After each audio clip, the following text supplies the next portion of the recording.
It's a fact that there are important differences between property rights for married spouses and common law spouses in Ontario. Hi, my name is Thomas O'Malley. I'm an experienced family lawyer in Durham Region and the GTA.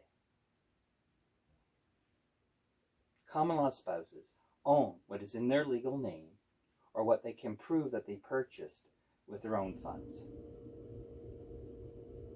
If you live in a common law relationship with your spouse, you would own your car and home if you are the registered owner of the car and the home is registered in your name alone as the legal owner of the residence. If you and your common law spouse separate, each spouse is entitled to what is in their legal name alone. There is an important exception to this situation. If your spouse is not entitled to your home and they have made significant financial contributions to your home and other improvements to maintain or increase the value of your home, your spouse could make what is called a constructive trust claim for their contributions to the property.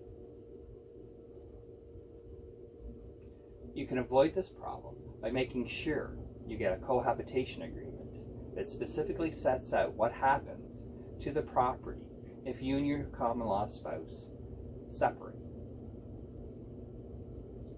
If your spouse makes no financial contributions to your home, you would set out that they have no claim against your property in the cohabitation agreement. If your common law spouse has made regular monthly payments towards the mortgage, such as paying half of the mortgage each month, you set out a formula for how much your spouse would receive if your common law relationship ends. In contrast, when you're married, the spouse with a higher net worth on the date of separation must pay the difference between their net worth and the net worth of the other spouse. You must do a detailed calculation of the value of the assets you owned on the date of marriage and the amount of your debts on the date of marriage, so that you determine your net worth on the date of marriage. You must also do the same detailed calculation on the value of the assets you own on your date of separation and the amount of your debts on the date of separation, so that you can determine your net worth on the date of separation. You get to deduct your net worth on the date of marriage from your net worth on the date of separation to get your final net worth value. For example, if John has a final net worth of $200,000 and Natalie has a final net worth of $100,000, then John would have to make a payment of $50,000 to Natalie to equalize their net worth. Remember the formula. Whoever has a lower net worth is entitled to half the difference between the net worth values of the parties. In this example, the difference between the net worth of John and Natalie is $100,000. That is $200,000, John's net worth, minus $100,000, Natalie's net worth, which equals $100,000.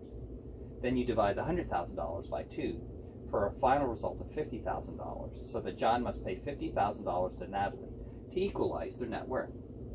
John's net worth now becomes $150,000 when you subtract the $50,000 payment, and Natalie's net worth becomes $150,000 when you add the payment of $50,000 to her, so that both spouses now have the same net worth.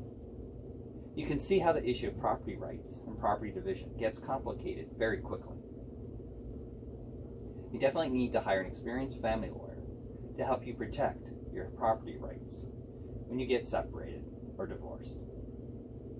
Discuss these important issues in your separation or divorce with your family lawyer.